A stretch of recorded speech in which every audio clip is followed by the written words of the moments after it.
दोस्तों, ये जो आप घर देख रहे हैं, बहुत ही खूबसूरत घर है। ये घर वहीदा रहमान जी का है।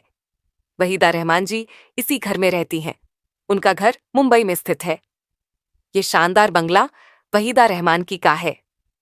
आज हम वहीदा रहमान जी के घर के बारे में और उनकी जिंदगी से जुड़ी हुई अनसुनी कहानी को बताएंगे, तो बने रहिए वीडियो के लास्ट तक। बेहद खूबसूरत, बेहद शालीन। 50 के दशक के मध्य में करियर शुरू करने वाली वहीदा रहमान ने हीरोइन के तौर पर सालों तक लोगों के दिलों पर राज किया। करियर के आखिरी दौर में फिल्मों में इन्होंने मां के रोल भी बड़ी खूबसूरती से निभाए। जहां दिग्गज फिल्मकार गुरुदत्त के साथ इनकी जोड़ी दर्शकों को खूब पसंद आई, तो वहीं देवानंद, दिलीप कुमार, राजेश खन्ना और अमिताभ बच्चन जैसे सुपरस्टार्स के साथ भी इनकी केमिस्ट्री को दर्शकों ने खूब सराहा। वहीदा रहमान का जन्म 3 फरवरी 1938 को तमिलनाडु के चेंगलापेट में हुआ था। हालांकि कुछ वेबसाइट्स पर दावा किया जाता है कि इनका जन्म हैदराबाद में हुआ था, लेकिन ये सरासर गलत है। इनके पिता का नाम मोहम्मद अब्दुर रहमान था और वो ब्रिटिश इंडिया में सिविल सर्वेंट थे, जबकि इनकी मां मुमताज बेगम एक हाउसवाइफ थी। 4 बहनों में वहीदा रहमान सबसे छोटी थी। छोटी उम्र से ही वहीदा के पिता ने इन्हें और इनकी दूसरी बहनों को भरतनाट्यम की ट्रेनिंग दिलानी शुरू कर दी थी। यही वजह है कि ये भरतनाट्यम में शुरू से ही पारंगत थी। बचपन में ही माता पिता को खो दिया। चूंकि वहीदा रहमान के पिता एक सिविल सर्वेंट थे, तो इनका बचपन देश के अलग अलग शहरों में गुजरा था। इनकी शुरुआती पढ़ाई विशाखापट्टनम के सेंट जोसेफ कॉन्वेंट स्कूल में हुई थी। वहीदा जब छोटी ही थी, तभी उनके पिता का निधन हो गया था। पिता की मौत के कुछ सालों बाद ही वहीदा की मां भी ये दुनिया छोड़कर चली गई। इनकी बुआ ने इन्हें और इनकी बहनों को सहारा दिया। वहीदा बचपन से ही भरतनाट्यम में पारंगत थी, तो कम उम्र से ही उन्होंने विभिन्न कार्यक्रमों में नृत्य प्रस्तुति देना शुरू कर दिया था। कहा तो ये भी जाता है कि एक दफा वहीदा रहमान ने किसी बड़े ब्रिटिश अधिकारी के सामने भी भरतनाट्यम किया था। अंग्रेज अधिकारी के सामने दी गई उस परफॉर्मेंस ने वहीदा को बेहद मशहूर कर दिया। दक्षिण भारतीय फिल्म इंडस्ट्री से वहीदा को फिल्मों के ऑफर भी आने लगे। पहली दफा साल 1955 में तेलुगु फिल्म रोजुलू माराई में इन्होंने एक डांस परफॉर्मेंस दी। इसी साल जया सिम्हा नाम की एक और तेलुगु फिल्म में इन्होंने राजकुमारी पद्मिनी का रोल निभाया। इसके बाद इन्होंने 2 तमिल फिल्मों में भी काम किया।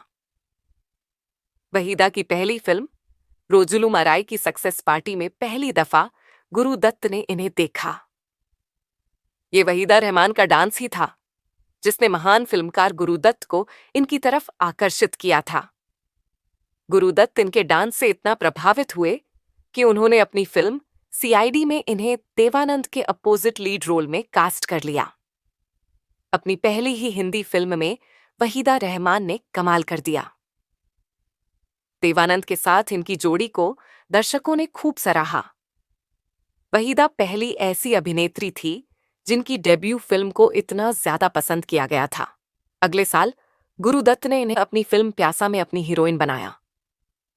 गुलाबों के उस रोल को भी वहीदा रहमान ने बहुत संजीदगी से जिया। गुरुदत्त और वहीदा रहमान की केमिस्ट्री हर किसी को बढ़िया लगी। प्यासा सुपरहिट रही और इस फिल्म के गाने भी खूब चले। एक के बाद एक वहीदा रहमान और गुरुदत्त की जोड़ी को लगातार 5 फिल्मों में दर्शकों को देखने का मौका मिला। 12 o'clock, कागज के फूल, 14वीं का चांद व साहिब बीबी और गुलाम में वहीदा रहमान ने गुरुदत्त के साथ काम किया। सुपरस्टार देवानंद के साथ भी इनकी जोड़ी खूब जमी। सीआईडी के अलावा देवानंद के साथ वहीदा रहमान ने 16वां साल, काला बाजार, 20 साल बाद, गाइड, प्रेम पुजारी, रूप की रानी चोरों का राजा और बात एक रात की जैसी फिल्मों में काम किया। देवानंद के साथ इनकी सबसे यादगार फिल्म गाइड मानी जाती है। कहा जाता है कि जब वहीदा रहमान देवानंद के साथ अपनी पहली फिल्म सीआईडी कर रही थी, तो उस वक्त तक देवानंद फिल्म इंडस्ट्री का बड़ा नाम बन चुके थे। नई नवेली वहीदा रहमान उन्हें या तो सर या मिस्टर आनंद कहकर पुकारा करती थी। खूबसूरत वहीदा रहमान का खुद को मिस्टर आनंद कहकर पुकारा जाना देवानंद साहब को पसंद नहीं था। एक दिन उन्होंने वहीदा को अपने पास बुलाया और कहा, तुम मुझे सिर्फ देव कहा करो, क्योंकि अगर फिल्म की लीड हीरोइन मुझे सर या मिस्टर कहेगी तो मुझे उसके रात रोमांस करने में परेशानी होगी। वहीदा रहमान और गुरु दत्त के रोमांस के किस्से खूब चर्चाओं में रहे थे।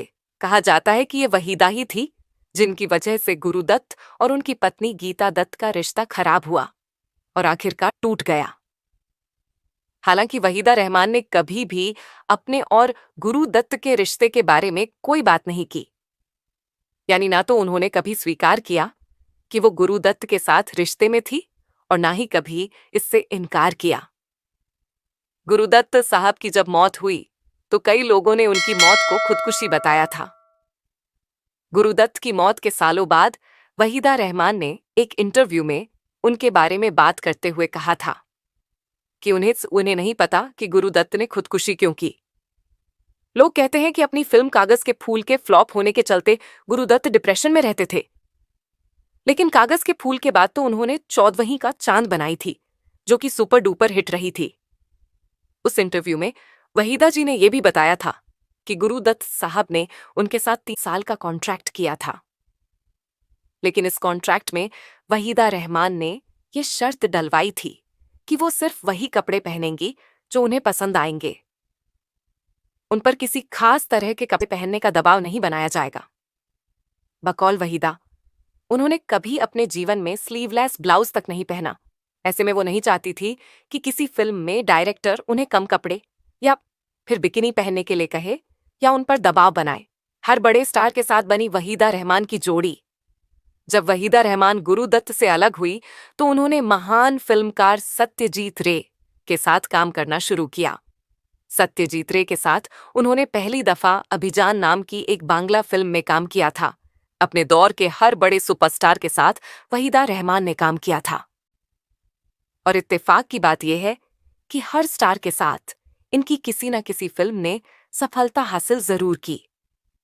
जहां दिलीप कुमार के साथ राम और श्याम व आदमी जैसी फिल्मों में इन्होंने जबरदस्त काम किया, तो वहीं राज कपूर के साथ तीसरी कसम में इन्होंने बड़ा संजीदगी भरा अभिनय किया। सुनील दत्त हो या धर्मेंद्र, राजेश खन्ना हो या फिर अमिताभ बच्चन हो, हर सुपरस्टार के साथ इन्होंने सिल्वर स्क्रीन को शेयर किया। अपने करियर में इन्होंने लगभग 100 फिल्मों में काम किया। फिर यूं आगे बढ़ी जीवन व करियर की गाड़ी। इनकी आखिरी फिल्म थी 2020 में रिलीज आई डेजर्ट डॉल्फिन। ये एक बाइलिंगुअल फिल्म थी जिसे एक ब्रिटिश डायरेक्टर ने बनाया था। 70 का दशक वो दशक था जब इन्होंने फिल्मों में हीरोइन की जगह कैरेक्टर रोल करने शुरू किए। फिल्म फागुन में इन्होंने पहली दफा मां का रोल किया और इनकी बेटी बनी थी जया भादुरी। हालांकि अपने इस रोल के लिए वहीदा रहमान को अफसोस भी हुआ, क्योंकि इसके बाद इनके पास इसी तरह के रोल आने शुरू हो गए। दोस्तों, वहीदा रहमान की कौन सी फिल्म को आप सबसे ज्यादा पसंद करते हैं, उस फिल्म का नाम बताना ना भूले। वहीदा पैरेलल सिनेमा की बहुत बड़ी फैन रही हैं, इसलिए वो कहती भी हैं कि गुरुदत्त बहुत महान फिल्मकार थे, लेकिन सत्यजीत रे उनकी नजर में ज्यादा महान फिल्मकार थे। वहीदा रहमान अब 86 साल की हो चुकी हैं। अब वो फिल्मों में नजर नहीं आती हैं, लेकिन आज भी वहीदा के चाहने वाले वहीदा रहमान को उतना ही प्यार करते हैं जितना कि पहले किया करते थे। तो दोस्तों, वहीदा रहमान के घर के बारे में जानकर आपको कैसा लगा? कमेंट बॉक्स में बताना ना भूले और उनकी जिंदगी की अनसुनी कहानी आपको कैसी लगी जरूर बताएं। मिलेंगे फिर नई कहानी के साथ, तब तक अपना ख्याल रखना। बहुत बहुत धन्यवाद।